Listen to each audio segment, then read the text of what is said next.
Playboi Carti might change hip-hop, or at least how certain rappers approach it. I know that sounds crazy, and it is crazy, but if Carti's next album proves to be a success, then one can assume that the culture is about to shift. And it's all thanks to Playboi Carti's not-so-secret weapon, self-promotion, which in today's day is actually a rarity. This new wave of antisocial rappers are essentially killing their own careers without realizing it. For as little as it may seem, a big problem within the hip-hop world comes down to nobody wanting to take risks, especially because now more than ever, it seems like even the littlest misstep can cause a career to fall apart instantly. And in case you don't believe me, the list of rappers within the last few years whose career died almost instantly after getting caught on camera doing dumb stuff or just doing the unforgivable of releasing a mid-album is becoming very extensive. Chance the Rapper's career isn't necessarily over, but his hype died immediately upon releasing The Big Day. Same thing for Roddy Ricch, by the way. He released one bad album and I haven't heard of him since. They treat him like hip-hop Jeremy Lin.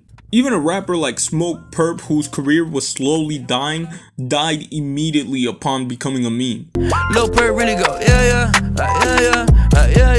Now I will say that the freestyle was bad, but the nail in the coffin was becoming a meme. And you can't convince me that this isn't the reason that rappers do less interviews, release less music, and overall become antisocial. Because in a world where everything is considered corny, the safest way to get from point A to point B is to stay quiet along the ride, essentially letting the music speak for itself. And there is no bigger rapper doing this than Playboi Carti.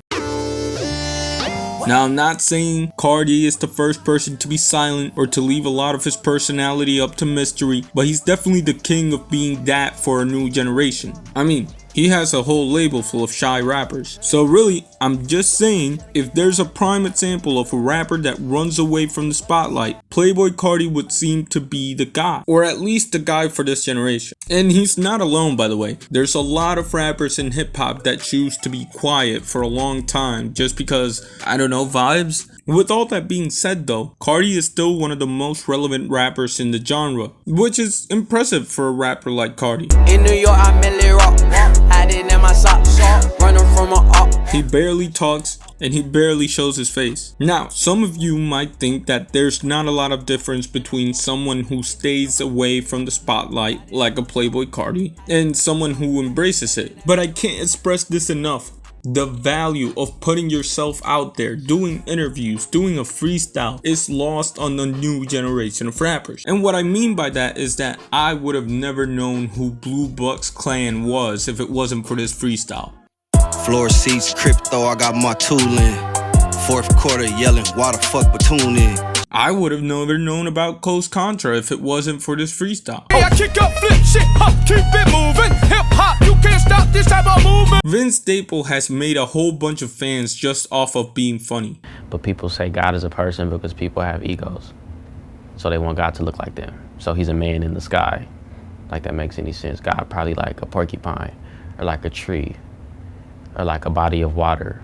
And I mean, sure, there are people out there who made the mysterious thing work. For example, Frank Ocean, MF Doom, and even in his younger years, The Weeknd was a great example of being mysterious and making it work. But in all of those examples, you'll find that there is a cap with being mysterious. And whether you're happy with that cap comes down to what type of artist you are and what type of person you are. But, for example, think about The Weeknd, back to the beginning of his career. People didn't even know if he was a band or a solo artist.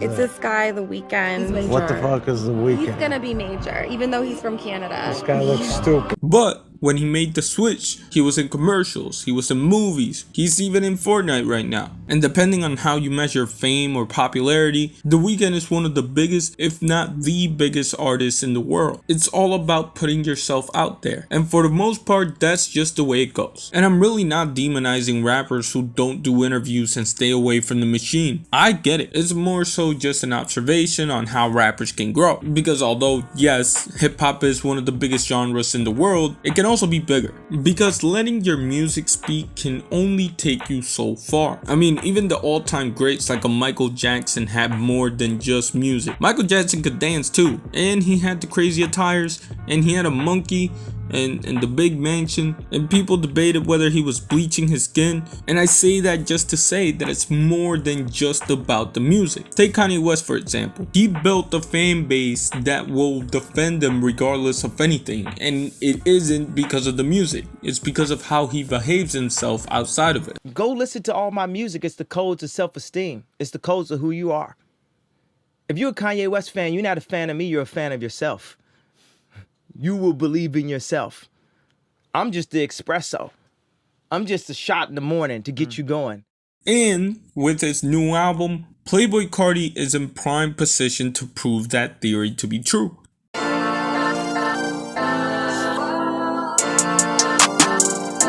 Ironically, this album is allegedly titled Music.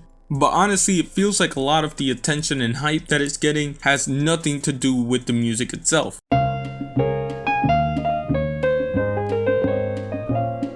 It's about Playboi Carti dropping the character, showing he's actually human. It's calling out Frank Ocean, not even in a beef type of way, which is crazy, but effective. If Carti is able to prove that this method of promoting an album leads to more sales and more popularity, then hopefully more rappers will take note. Now again, some of you may be wondering what the difference is. Playboi Carti is already mainstream, at least in some sort of way. But let's take the biggest names in the industry, Kendrick Lamar and Drake. While Kendrick Lamar is still big, the reason why Drake is bigger, while also releasing much more music, is because Drake understands how to use the spotlight to its advantage. I'm about to click out on this shit, I'm about to click. And with being in the spotlight for so long, Drake isn't even a rapper anymore. He's kind of like a brand. You listen to Drake because he's Drake, not necessarily because he makes good music. And that's not me saying that Drake doesn't make good music, by the way. But this is what Kanye meant when he was talking about Lady Gaga. If you can communicate this product, you can make money off the product. Because look at Gaga. She's the creative director of Polaroid. Of course though, the product here is the music. And though Carti's way of communicating the product has been successful, I think it can be even more successful if he shows to act like a human. And I mean, hey, some people are trend writers, some people are trendsetters, and right now we need a trendsetter to recalibrate hip-hop into what it's supposed to be. I just want people to stop saying hip-hop is dead, because I really believe that it isn't. Anyways, with that being said, it's January, so I'm kinda sad. It means I get paid less, but it's whatever. It'd be cool if some like sponsorship came around. I will say that though. But with that being said, shout out to Jay Dilla, shout out to y'all, and shout out to me.